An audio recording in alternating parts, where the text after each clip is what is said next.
What's up mga dragon? Alright, today we'll be talking about forging and ito ang mga sparks. Makukuha natin to pag mag-attack tayo sa mission dito sa embers. And marami tayong elements, no? We have 7 elements here and it requires grinding. And suggestion ko lang na i-grind ninyo yung mga dragons na nandyan na sa roster ninyo. For example, on my part, I have fire, I have wind and earth element dragons. So, yun lang focus ko ngayon. As of now, I haven't bred fire yet kasi nagfo-focus ako sa wind element kasi yun naman ang element na nag-heal ng kapwa dragons mo during battle.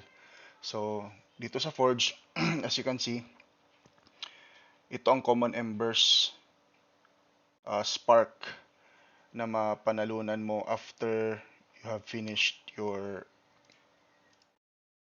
Ember Quest. Pag mapanalo mo na tong Air Quest na to, you'll be given one spark. So, ito ang mga spark. Now, if you combine 5 spark, fuse mo yan, magiging common ember yan.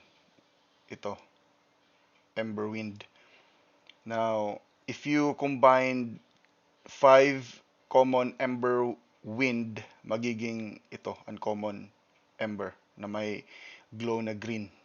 So, to do that, hindi na siya free. It will become, uh, it will cost you 5 CYT. 5. And now, what happens if I combine 5 ember wind na may green na aura? It will become a rare ember.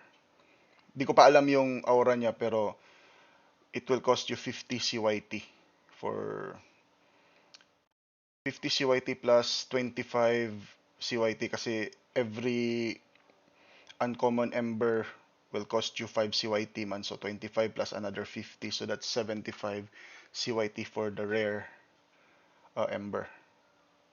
So that's all folks.